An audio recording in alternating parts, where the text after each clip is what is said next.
Education is so critical. Education is power. Education is the key to our teams, our communities, our states, our civilization. And so we're going to have a chance to talk to a longtime coach, superintendent, principal, and now the executive director of the Buckeye Association of School Administrators, and talk about how do you build teams in educational settings, and how can you make sure that those teams make an impact in your communities and in your states. And so can't wait for you to learn from Dr. Dave Axner. Don't ever forget, nobody's bigger than this program. I wanted to fall in love with learning. It's not about us, it's about those kids. But now all of a sudden I had 12,000 students and 2,000 employees, and so I'm a Harvard grad. You probably didn't know that. Now 6 days, but I've got a little certificate.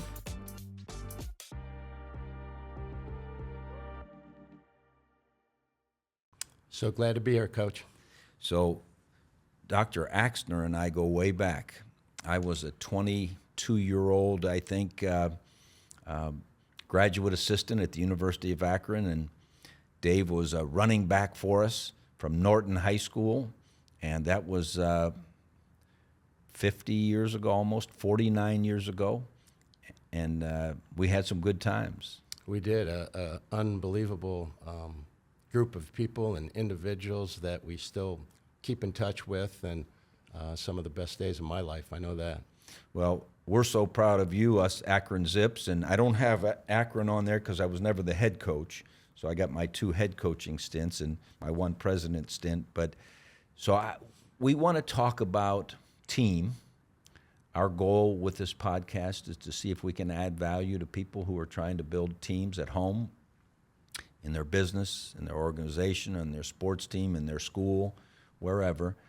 And we haven't talked to an educator. I think all of the coaches we've had on are educators, but we haven't talked to anyone who has had to administrate, who has had to teach in the classroom per se. And so I want to get our viewers and listeners to learn a little bit about how fortunate we are to have you on.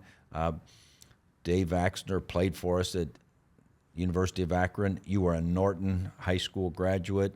We'll talk a little bit about your long career in education. But the first team that you were a part of was your team at home. And it seems like every one of our guests talks about how blessed they were to learn their beginning lessons of team back home. Talk a little bit about growing up and what you learned about team. Sure. Well, I grew up in Norton, Ohio, but I think the one piece of all growing up that I was blessed about is that, a loving mother and father who, would keep us in the boundaries, all of us, me and my 3 sisters. But more than that, my dad was a meat cutter early on and went into the grocery business. So way before we probably were allowed to, we were working in the grocery stores, and we were doing all this stuff behind the scenes and carrying groceries out and so forth. And accidentally, I learned those boundaries. I learned you got to work hard. I didn't really understand customer service. If the customer's wrong, I would, when I got a little older, I'd tell them that in a nice way. But one of my uncles would pull me over and say, that mom will be back here if you didn't run her off and spending a whole lot of money next week. And so the connection with me just, it took a little while, but I think you accidentally make it part of your life. And you work hard and good things happen. And it's not just a paycheck. Then when you start liking what you do, it's just a whole different story that comes out. One thing we've learned from all of our guests, and maybe not learned but been reinforced, is when you're blessed to have good parents modeling, and then you get opportunities to learn lessons, whatever world they're in. Yours happen to be the grocery world, but that's so important. And we've got to make sure that we don't lose sight of the fact that it does start at home. Now, what's pretty cool, fast forward, is that you and Chris, for the viewers, the best athlete in the Axner family at the University of Akron was Chris Axner. She's, I think, in the Hall of Fame for volleyball, correct? She is, and that is a correct statement. Correct what you statement. said, yes. We make all correct statements on this podcast. Exactly. So you have how many children, you and Chris? So we have 6 children. Okay. Yeah, 1 son, and I thought it's probably time we need to get him a brother, and we had 5 girls. Okay. So 6, and again, healthy and doing well, and all played sports, and we had our ups and downs, as I'm sure all families do, but once again, just blessed in regards to being able to have those 6 children and have the wife that I do, that is in many ways the leader of our group at home, that's for sure. In most ways, not many ways, most Yeah, ways. maybe all of So give us one lesson that you learned in trying to build that team at home with the 8 of you. Well, I think what I learned is that you've really got to take the time individually, even though you've got a big group like that. And you always told me, Coach Dennison, our head coach at Akron, would always talk about how important each one and each player is in that entire group for us to do good things. And you got to believe that whoever's coaching you or teaching you that likes you, that loves you when you're talking about the family. And sometimes you get sidetracked, and one kid's a great athlete and you're spending time there, but to balance that out and make sure that they know that they're loved and supported, and even when they really screw up, come to me, come to your mom. We'll help you. We'll get you out of that mess the best we can. And being a good parent just pays such great dividends down the road. I look now at, we've got 9 grandkids already, and it just happened like that. But, again, now inserting ourselves in a positive way, not overriding with those grandkids because we can't get enough of them, is something that we do cherish every single day. That lesson you bring up really reminds me of a lesson I learned from Coach Dennison. So we didn't have as many coaches back in the 70s as colleges have now.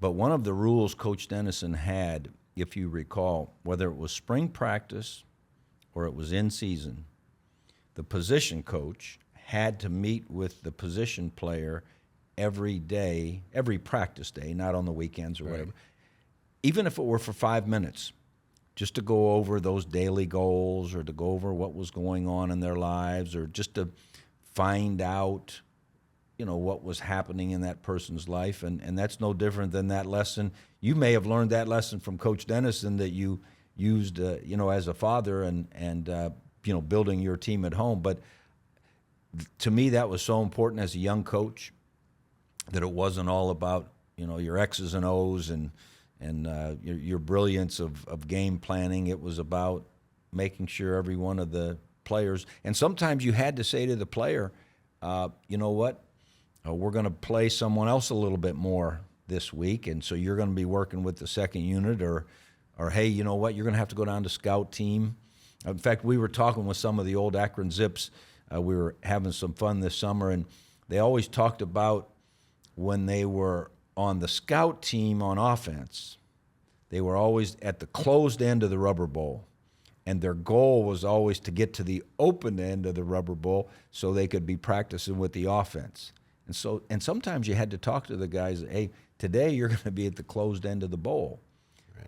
But at least you were communicating with them. Well, and that conversation I found, too, also going into coaching, was a GA for 2 years and then said, maybe too much football, I need to do something else. And but went to Sandusky with a strong football program.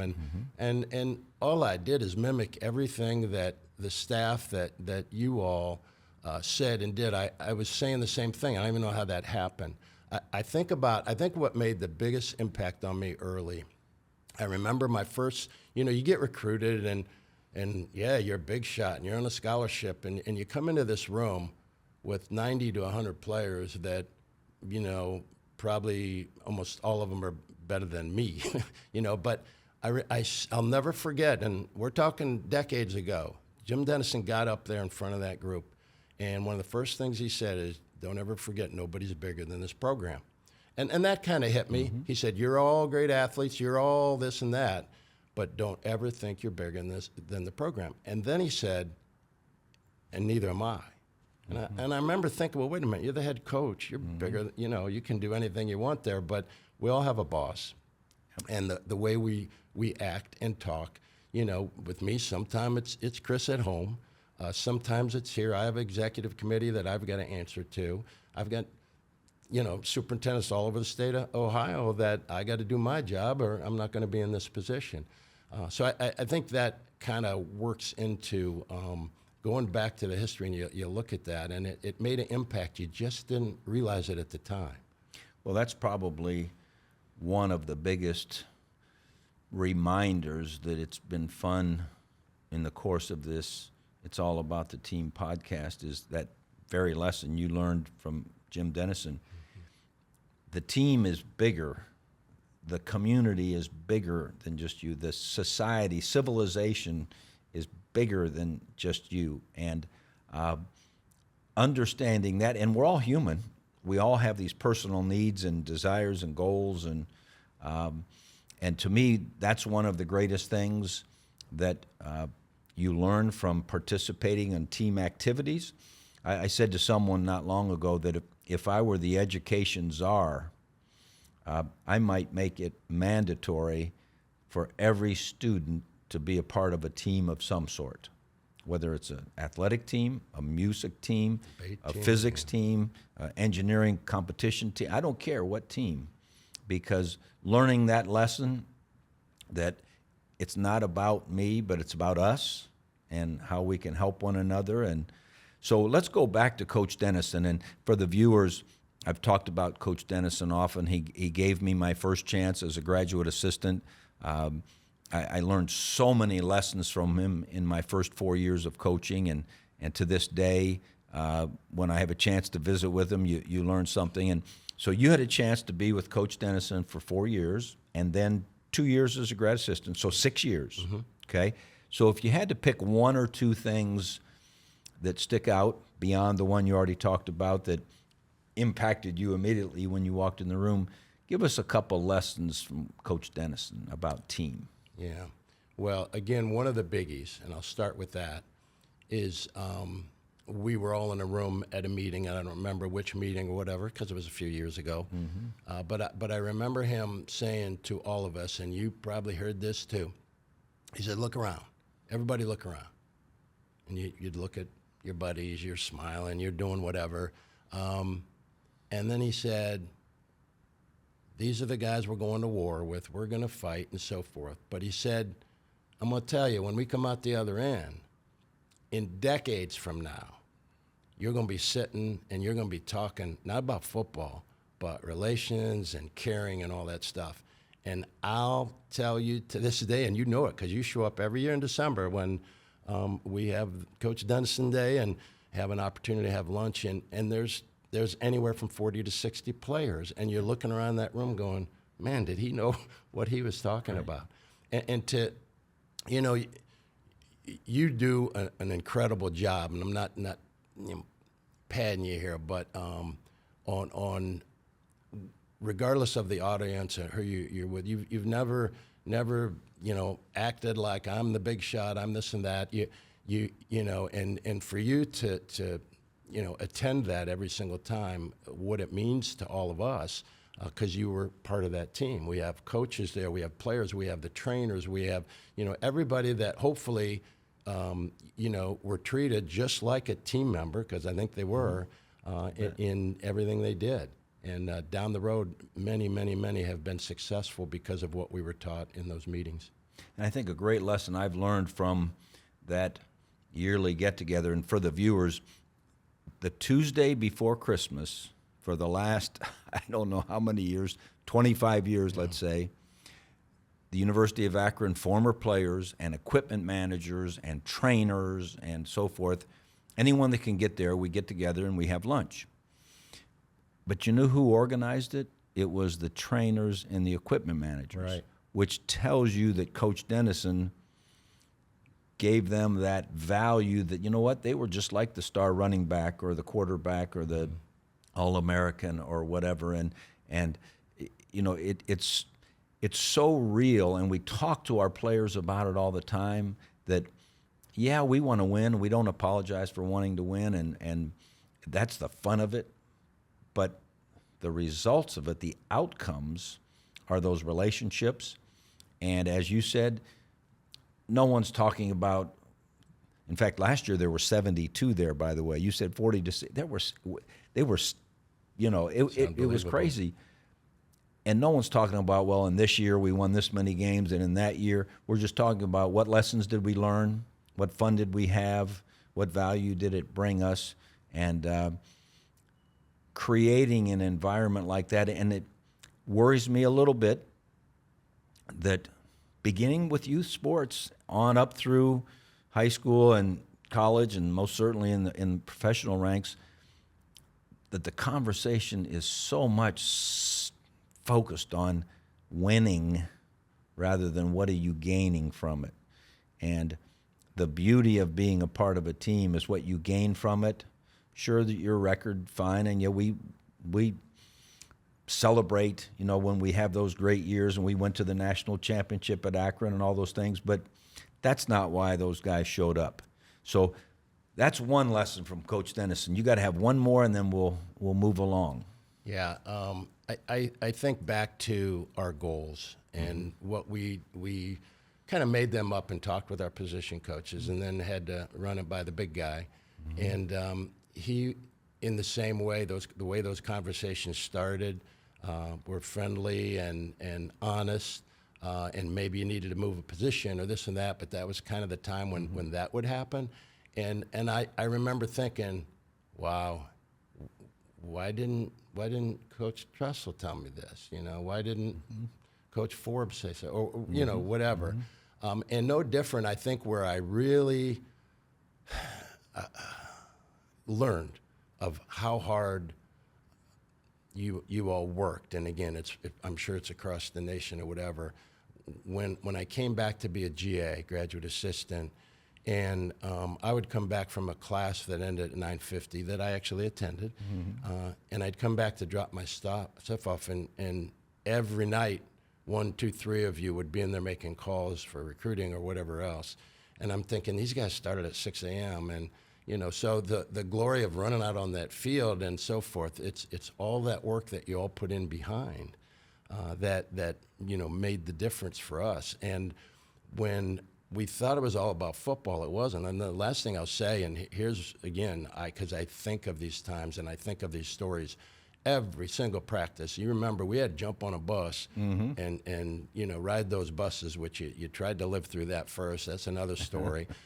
And then we get out, we'd practice and get back on those buses. But before we ever got back on that bus, you're down on the knee and Coach D's, and your eyes are up and you're looking, and God forbid if you weren't, and taking all this in. And you're thinking about, I'm hungry, are we going to make it back? Because if it's past 6:30, we wouldn't. Right, the dining hall closes. Right, so that was all going on. And then, Coach, it wasn't a year or two out, I was brought back to talk at one of the schools, maybe at Norton or whatever, and I'm saying what he was saying when we were down. I was telling the stories that he was telling, you know, when we were down on the knee, that I accidentally consumed that, and it's amazing the impact and effect that all of you had made on so many of our lives, and that's what we talk about when we get together in Akron.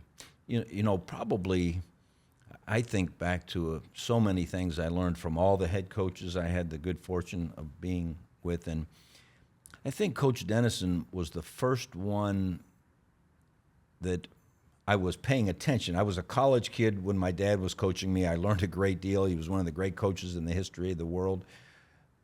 But then all of a sudden I was a coach, and I was looking at things a little bit differently. And I think the lessons about the attitude and the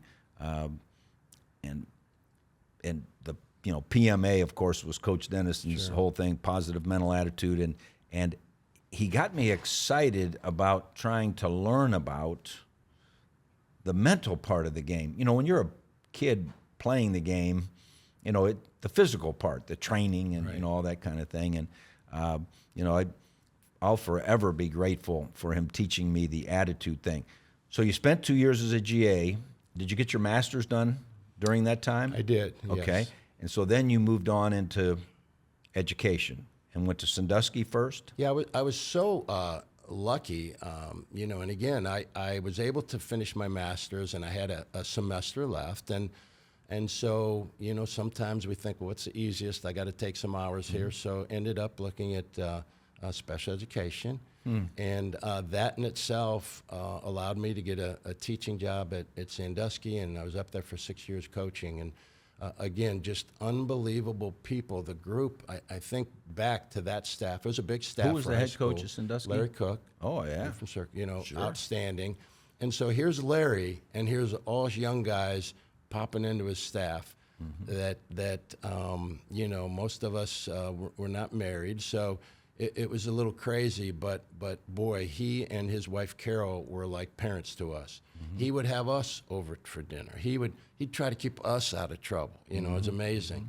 So time in and out, I just had a great opportunity to be that, and I loved every minute of that. It was good, and probably because from that point after Sandusky, I took the administrative route, and really second guessed that. It was hard when I stepped out of really football and the guys. It's different when you get into administration, and that transition initially was like, what did I do? But it all worked out in the end, and thankfully so. But, people ask me all the time, which did you like better, your 38 years of coaching or your 10 years in higher ed administration? And really, I liked them both. I wasn't disappointed. Now, it was different. Yeah. There were different headaches. Didn't have quite the intimacy with the students, as you had when, you had your Sure. team and so forth. But, it felt as rewarding, and I felt as if I was trying to help the team as much as an administrator, as when I was coaching. But so where was your first administrative So post? I transitioned in my last about year and a half at Sandusky and was Okay. moved into a position. And, when I think back, a lot of these positions I didn't interview for. I didn't say, oh, I'm looking for that and I'm going to train, I'm going to get ready to do that.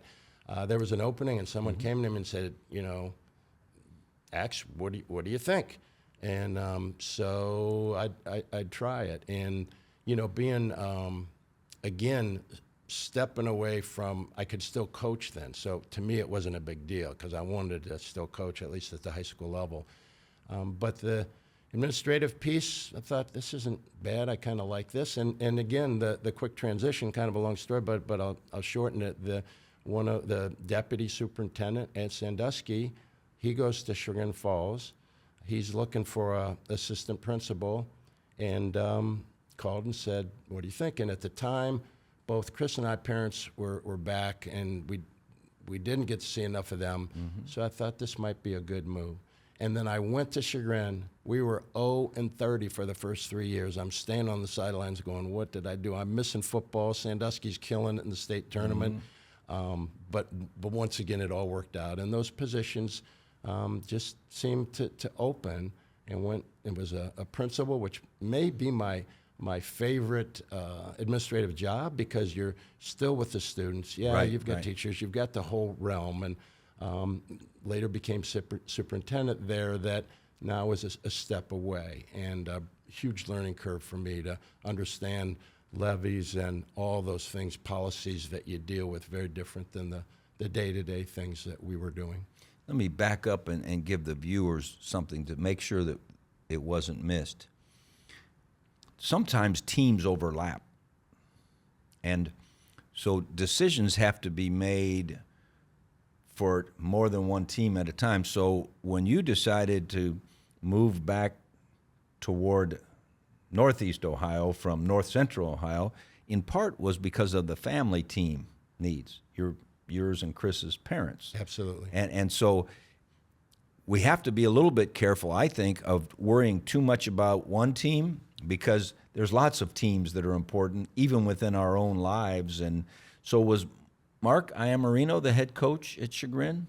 He was.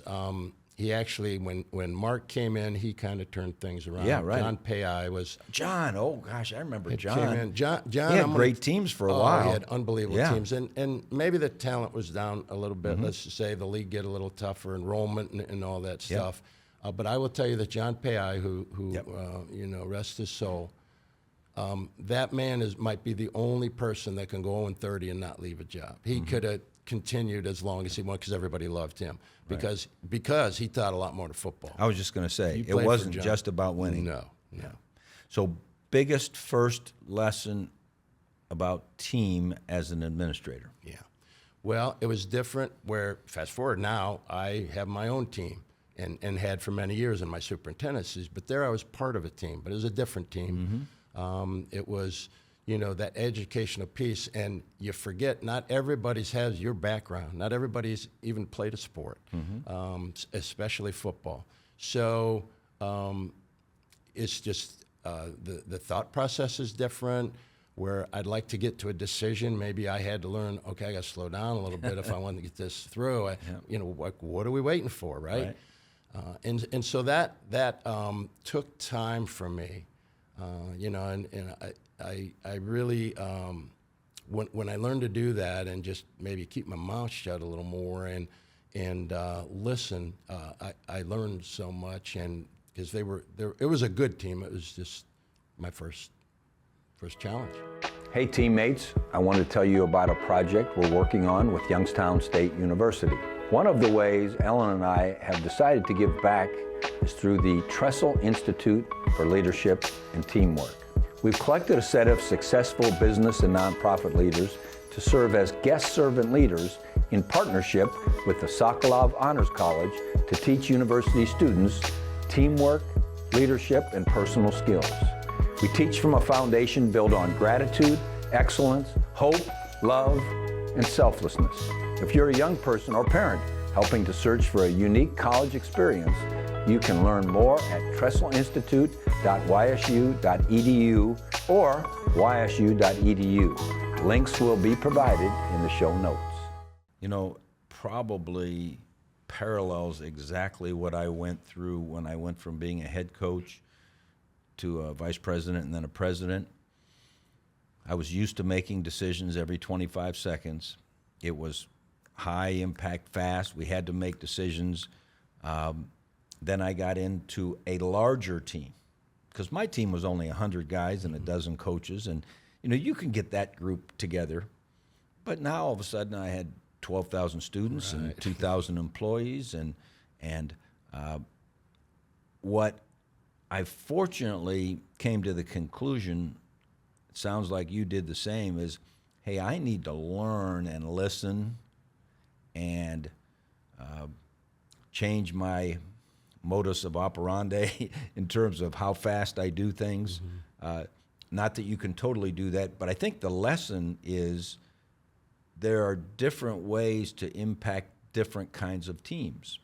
And if you just want to come in and do it your way, because that's what you've been doing, maybe that's not what that team needs, or that's not what that type of team, how they operate. And to me, that's such a valuable lesson, and one that fortunately you recognized, because I'm sure it has driven some people out of administration when they think, well, I can't deal with this, because A, they didn't take the time to learn about it, and B, they didn't have the patience. So you spent principal time at Chagrin and then assistant superintendent, or just a Shortly, and then superintendent. Yeah. Okay. So how many years superintendent at Chagrin Falls? So I think 7. Okay. Yeah. Biggest lesson as a superintendent about team? Work with your board. If that triangle of it's almost a different team than your teachers or staff, if the 5 school board members or 7, however many you have, the superintendent and treasurer can get on the same page, and they're not going to agree all the time, but behave. Be a part and of the work team. for each other, because it's not about us, it's about those kids, right? That they get what they need. Right. And I will tell you, across Ohio, you look at a school district that has that triangle working, it's good. Yep. It's good. And it's not yes men, it's not board, let superintendent do everything. You know, you're going to come back, you're going to question, you're going to talk about it. But when that group of people as leadership get on the same page and make those tough decisions, and everyone's heard, but not maybe you don't get your vote that time or it didn't work out, it's amazing. Unfortunately, we have so many districts that it's a little dysfunctional right now, and it really just takes one board member, or maybe the soup, or maybe the treasurer that doesn't want to play nice, and it can really do damage. That doesn't think it's all about the team. Well, you know, it's interesting because when I became a college president, they sent me to new president school at Harvard. So I'm a Harvard grad. You probably didn't know that. Now, 6 days, but, you know, I've got a little certificate. But one of the major things they talked about was you can't have a great university without a great board.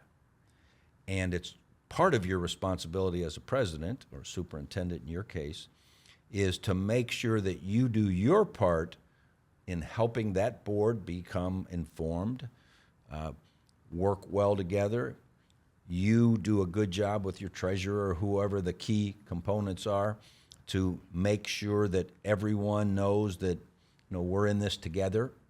And so it's not a shock to me when you say that there are some school districts that, you know, struggle a little bit because somewhere in that triad, that triangle, it's not going.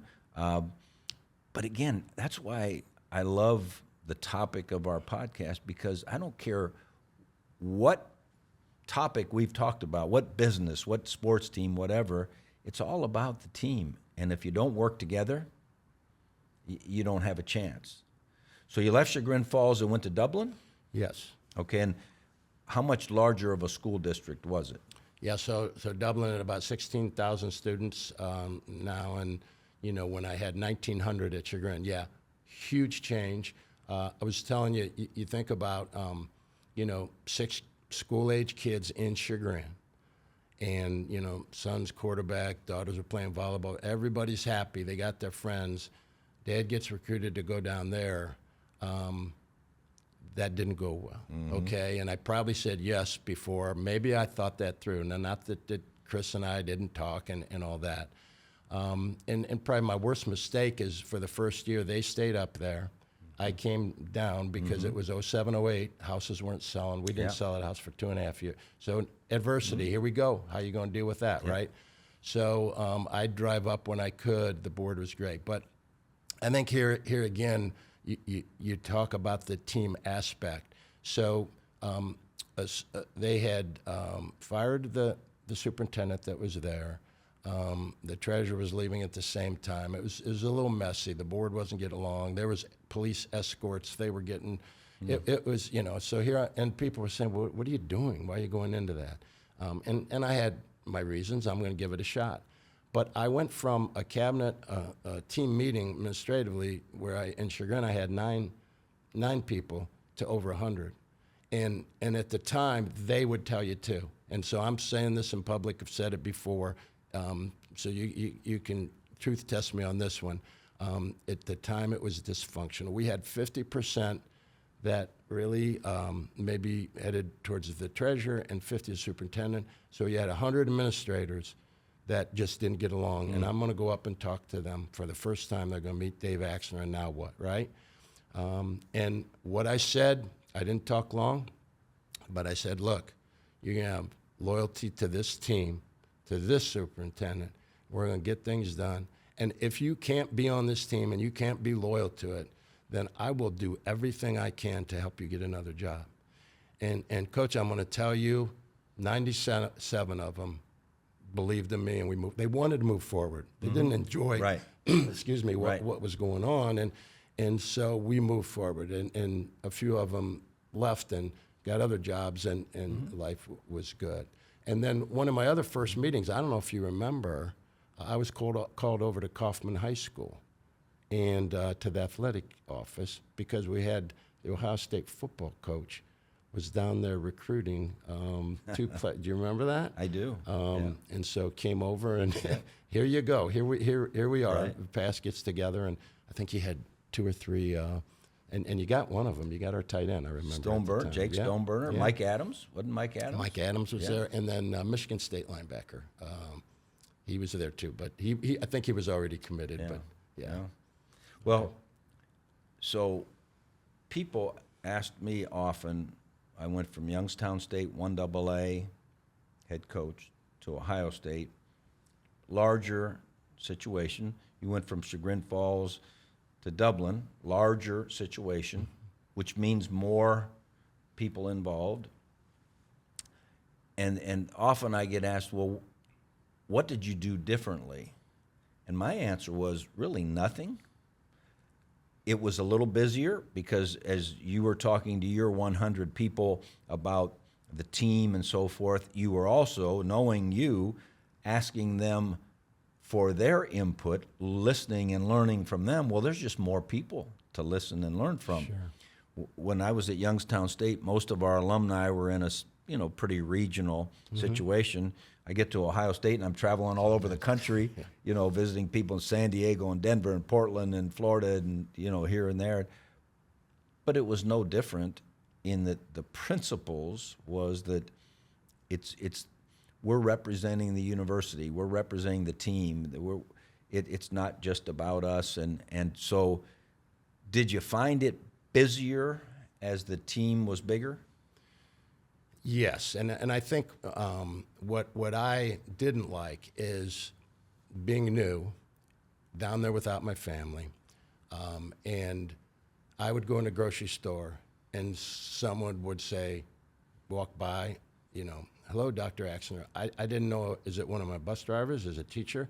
Right. Is it a mom? Is it, right. And that really bothered me. Because there were so many people. Yeah, and even staff-wise, you get 20 buildings versus, we're all had a couple in Chagrin Falls. So I walked out to my administrative assistant and I said, tell HR, anyone we hire, I want to sit down with and meet. Mm-hmm. And she said, Judy, Dave, you won't have time for that. I know at Chagrin you probably could and stuff. I said, I have to. I said, I just want 10 or 15 minutes. So we'd be blocking out full days at times. Mm-hmm. But I'm going to tell you the impact with, I'm thinking, okay, you're going to come in and you're going to be a half-time food service, and you're going to serve our kids lunches. I want to look in your eyes, and I want to make sure you're part of this team, okay? And so time after time, and the appreciation, and I didn't do it for that, but that the teachers would talk about it, and he actually took time to meet me. And you're going to be coach, and you're going to have that why, you're going to have that Buckeye on you, whatever. You're representing me and everything in this district, okay? So I want to know who you are. I didn't ask them. They'd already come from the buildings, recommended, but they didn't get on that agenda until I met with them. So they might have been a great math teacher and a science teacher or whatever. And you know what?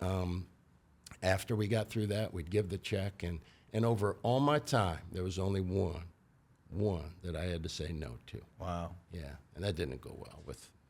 Well, great reminder for the viewers is you've listened to all these folks who have made their life's work team building. It's exhausting to be great. And we've talked about that often. The time it took you to do that, it's exhausting. But you wanted to build that team. You wanted to be great. So we've talked through this part of your career. When did you get your doctorate? Because I know that's no easy thing while you're in the midst of being a coach or a teacher or an administrator. When did you fit that in? That was 97 is when I graduated with my father, who's still here. And I really didn't aspire to get the doctorate. But I had assistant superintendent when I was at Chagrin that said, you need to do this, Dave. You need to do this. And you need to, Kathy Alrabe, I don't know if you ever heard that number. And my father wanted me to do that. Wow. And my dad, it was amazing. He said, they're going to get you down to Columbus. I said, Dad, I'm not going to Columbus. I said, I'm good here. I love my job, and all that stuff, because he'd come up in Chagrin and see me or whatever. Right. And unfortunately passed away before. But here I am, you're sitting in Columbus, and Yep. and he knew that. So that was with a family of 6 little Yeah, ones. right. Poor Chris, doing that, and that was at the time when I was a high school principal. So, if you look at high school principals, bless their soul, every night they're somewhere. Right. And especially when you're smaller, you don't have all the people. Well, you cover this, you cover. So you're there. Yeah. And so, Even if you have all the people, they want the head coach. yeah. Right? Yeah. They want the principal. Exactly. Right? And what made it worse was, I want to get it done. So I did my doctoral program in 3.5 years. Wow. And so I was, we didn't have all this online stuff. So I'm driving 15 minutes from Chagrin to Akron to sit and take a class, taking 3 classes at a time. And then when that ended, trying to write and so forth and just stay on it. Right. So I had some unbelievable mentors that helped, a lot of support, a good team, but that was a good day. And my father took us to dinner after graduation, and he was the happiest one in the Proudest whole one. group. Yeah. It's funny. My father got his doctorate. He was a Division III college coach and faculty member, and he just felt like to gain the respect of the faculty, he needed to do that. And I remember the sacrifice our family made. Then my oldest brother, Doc, we called him, got his doctorate. So in 1995, I was at Youngstown State, and my AD said, you ought to go to law school. I said, well, I'm pretty busy. I'm the head coach, and I had just become the AD. He was retiring. I said, I'm not that good a reader. He says, well, then go get your doctorate. I said, well, Coach, I'm the athletic director. I'm the head coach. So he said, well, we'll go talk to, we're starting this doctoral program in education at Youngstown State, and you might be fun to be in the first class. So I talked with Dr. Beebe and decided not to do it. Fast forward to 2014, I'm back at Youngstown State as the president, and Dr. Beebe, who has had a very successful doctoral program there at YSU, was not in great health, and I was visiting with him a little bit on campus, and he said, well, it's a good thing you didn't go get your doctorate. And I said, why is that? He said, you probably would have never ended up being president if you had a doctorate. But I know how hard that is to go do that. And so how many years at Dublin did you spend? 7, yeah. 7. Okay. And then did you move into your current role after the Dublin experience? So Dublin was an incredible job. Loved it. The people, the support is crazy. Unbelievable community. Yeah. As you know, very, very, very blessed. So, yeah, when retirement rules were changing, I had another option to come to the Principals Association, and always when I was a principal, loved that association and would go to all the meetings and stuff. And I thought, I someday. So I had the opportunity, went ahead and interviewed, and ended up retiring and coming to the Principals Association. And great job. Ken Baker was the exec at the time, again, a football player and coach. But it just was missing something. And so, both associations being in this building, I had an opportunity to go to the superintendents, BASA, the Buckeye Association of School Administrators, and offered the deputy position. And so, Coach, I thought a couple years, I'll be good. And now I'm in my 11th year. Has it been 11 years? Yeah, and I just love it. I love what I do. I love talk about team. They basically do everything. Right. But it's I had the option to pick almost my entire staff. And it wasn't people were fired or left. Couple retired. The executive director left. I left my job open. So I actually was able to, talk with them and think about who I would like, who would be a good fit for this team.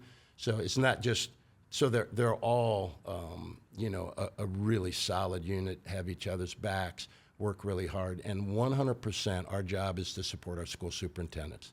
nothing else takes a priority. If something was going on now and I had to be there, I'd have to leave and go do that. And that's been a really good practice, and I think our members really appreciate that. You know, you were talking before we began the podcast of how appreciative and grateful you are for this team, and you just mentioned that you had a chance to slowly build it.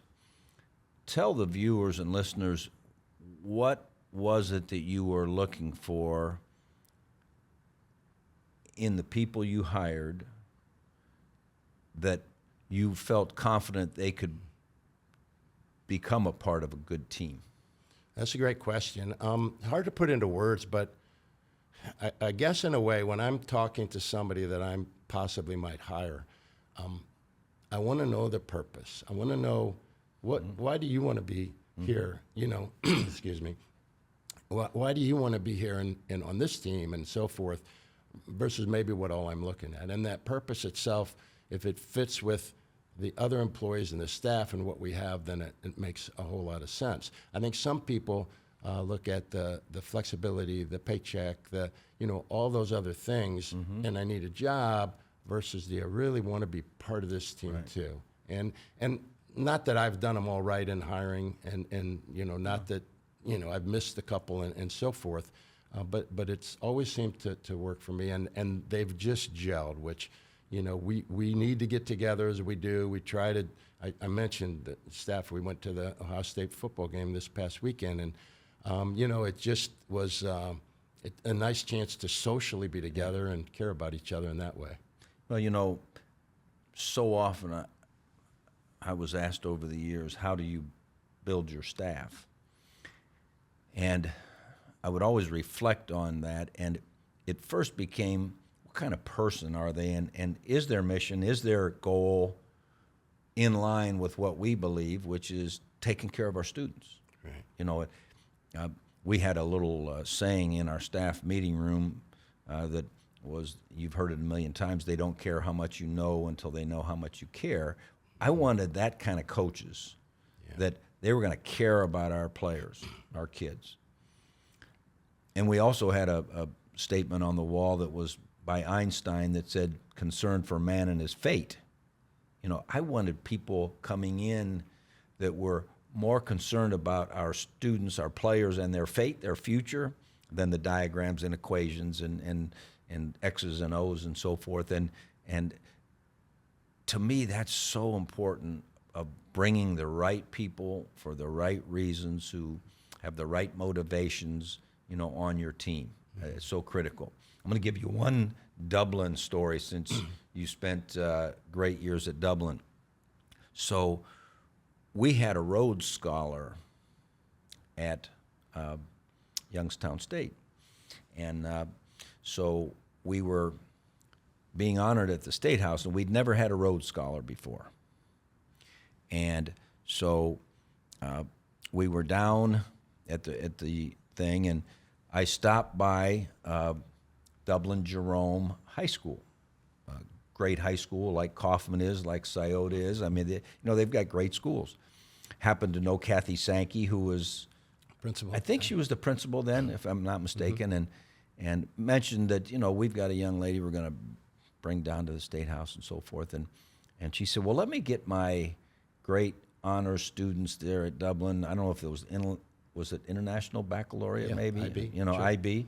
And these kids are motivated. They want to be special, and if they could meet Ashley Orr, she was our Rhodes Scholar, and there's only 4 public universities in Ohio that have ever had a Rhodes Scholar. I mean, to put it into, Ohio State, Cincinnati, Miami, and Youngstown State. And so she said, I want our kids to have a chance to meet Ashley Orr.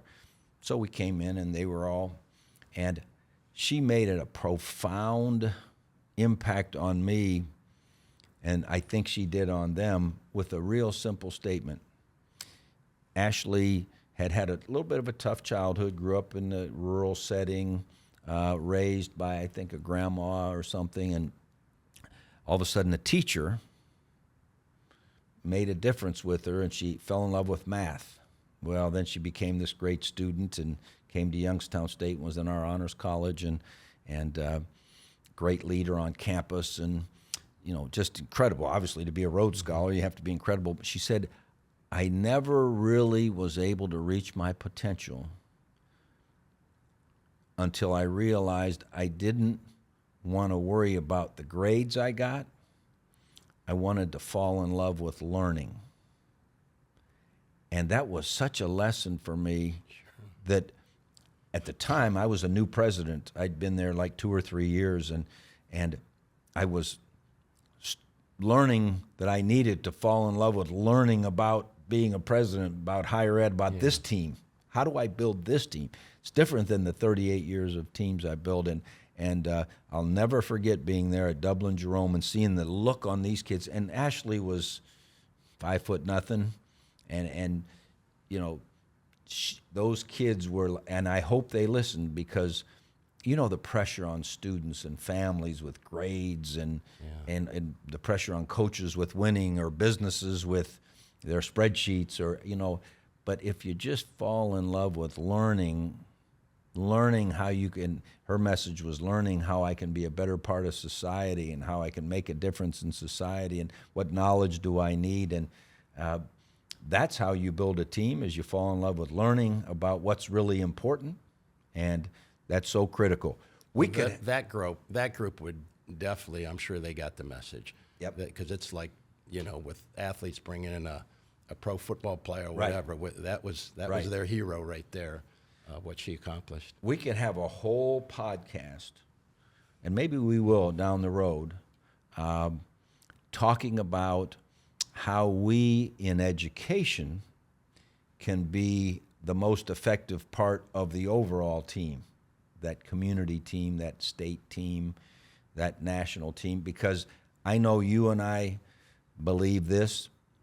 There's not much more we can provide our own children or the students we work with. There's not much better than the best education, and what makes up the best education.